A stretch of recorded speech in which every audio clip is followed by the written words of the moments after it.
नमस्कार, आप देख रहे हैं वीके न्यूज। मैं हूं सुनील राउत। 2-3 दिन से अफवाहें उड़ रही थी कि अमित शाह बीमार चल रहे हैं, उनको गंभीर बीमारी हो गई है, जिसके बाद शाह खुद सामने आए और उन्होंने ऐसे अफवाहबाजों और उनकी मौत की दुआ मांगने वालों को शालीनता से जवाब देते हुए कहा, मैं अपने काम में व्यस्त हूं और बिल्कुल स्वस्थ हूं। अब लोगों के मन में सवाल उठ रहा है कि ऐसा कौन सा काम है जिसमें शाह इतने व्यस्त हो गए हैं। कहीं ये किसी बड़े तूफान के पहले का सन्नाटा तो नहीं है। वैसे लोग सोशल मीडिया पर इस तरह की बातें भी कर रहे हैं। कुछ चुटकुले वायरल हो रहे हैं जिसमें एक रिपोर्टर पूछता है कि क्या कश्मीर में कुछ बड़ा होने वाला है, तो शाह जवाब देते हैं कि कश्मीर में कुछ बड़ा नहीं, कश्मीर ही बड़ा होने वाला है। यह तो बात चुटकुले की हुई, लेकिन पीओके, गिलगित और बाल्टिस्तान को लेकर इस एक हफ्ते में जितनी तेजी से अपडेट आ रहे हैं और भारत ने जिस तेजी से यहां सक्रियता बढ़ा दी है, उसके बाद अब सबकी निगाहें उस क्षेत्र पर जा टिकी है। दरअसल पाकिस्तानी सुप्रीम कोर्ट ने हाल ही में गिलगित बाल्टिस्तान में चुनाव कराने और वहां अंतरिम सरकार बनाने का फैसला सुनाया था, जिसके बाद भारत सरकार ने पाकिस्तान के एक अधिकारी को तलब कर कड़ी फटकार लगाई थी और पीओके के साथ ही गिलगित बाल्टिस्तान से कब्जा हटाकर उसे खाली करने के लिए 2 टूक कह दिया था।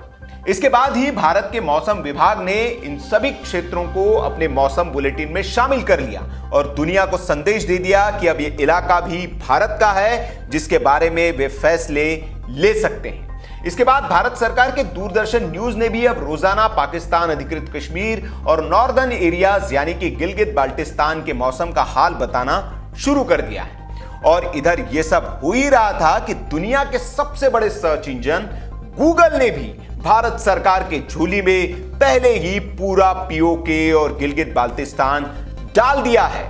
जी हां, अगर आप गूगल पर भारत का नक्शा देखेंगे तो गूगल मैप ने पाकिस्तान अधिकृत कश्मीर के साथ ही अक्साई चीन को भी साफ तौर पर भारत की अंतरराष्ट्रीय सीमाओं में मिला दिया है। मतलब साफ है, गूगल तक संदेश पहुंच चुका है और जल्द ही इन इलाकों में तिरंगा लहराने वाला है, क्योंकि गूगल ने अपने नक्शे से लाइन ऑफ कंट्रोल यानी कि एलओसी और line of actual control LAC को भी गायब कर दिया है और जम्मू और कश्मीर का पूरा राज्य बिना एलओसी के साफ तौर पर मानचित्र पर एक ही यूनिट के रूप में दिखाई दे रहा है। हालांकि इसका इशारा तभी मिल गया था जब सरकार ने कश्मीर से विवादित धारा 370 और 35 से हटाकर दुनिया को संदेश दे दिया था कि अब बारी पीओके की है। इसके बाद संसद में शाह ने गरज कर विपक्ष को बता दिया था कि पीओके भारत का है और उसके लिए जान भी देने को तैयार है। इसलिए एग्रेसिव हूं कि जम्मू एंड कश्मीर के पीओके को आप भारत का हिस्सा नहीं मानते हो क्या? एग्रेसिव ना हो, जान दे देंगे इसके लिए। क्या बात कर रहे हो आप? शाह के इन तेवरों को देखकर पूरा सदन सन्न रह गया था और उसी दिन उनके इरादों की भनक पाकिस्तान को लग चुकी थी कि शाह अब कश्मीर के बाद पीओके को भी भारत में मिलाने वाले हैं। और अब जिस तरह से लगातार अपडेट आ रहे हैं और पाकिस्तान में सरगर्मी बढ़ गई है, उसके बाद एक कहा जा सकता है कि जल्द ही कोई गुड न्यूज मिलने वाली है। हालांकि गूगल मैप से भारत की सीमाओं को स्पष्ट करने पर अभी तक गूगल की ओर से कोई आधिकारिक बयान नहीं आया है, लेकिन सोशल मीडिया पर यह चर्चा का विषय बन गया है। आपको बता दें कि इससे पहले गूगल अपने मैप में इन सीमाओं को छोटे छोटे बिंदुओं से खींची गई महीन रेखाओं के जरिए दिखाता था, लेकिन अब का नक्शा बिल्कुल साफ है, जिसमें से ये महीन रेखाएं गायब कर दी गई है और अब गूगल मैप के नए चित्र में बीरपुर, मुजफ्फराबाद, गिलगित बाल्टिस्तान को भारत की अंतरराष्ट्रीय सीमा के अंदर दिखाया गया है।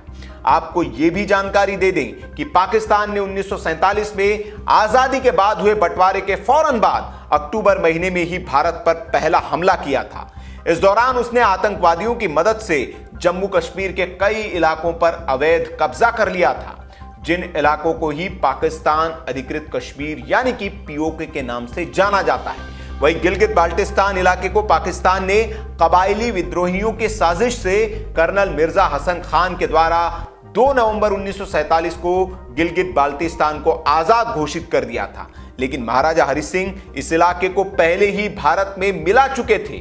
आपको बता दें कि पीओके और इन इलाकों के लोग अब पाकिस्तान के साथ नहीं रहना चाहते और वे भारत से कई बार मदद की गुहार भी लगा चुके हैं। अब पाकिस्तान की उसी 1947 वाली साजिश को जवाब देने की तैयारी भारत ने कर ली है और भारत जल्द ही इन इलाकों में तिरंगा लहराकर दुनिया को यह बता देगा कि उसके इलाके पर कोई भी कब्जा नहीं कर सकता, क्योंकि अब भारत बदल चुका है। तो ये रही पीओके के बारे में ताजा अपडेट। ये वीडियो आपको कैसा लगा आप कमेंट बॉक्स में हमें जरूर बताएं। इस वीडियो को ज्यादा से ज्यादा शेयर जरूर करें ताकि ये बात पाकिस्तान तक पहुंच जाए और भारत के लोगों को पता चल जाए कि अब दुनिया की गूगल जैसे बड़े सर्च इंजन की भी जो राय है वो बदल रही है और वो भारत के साथ आ रहे हैं। वीडियो देखने के लिए आपका बहुत बहुत आभार। जय हिंद, वंदे मातरम।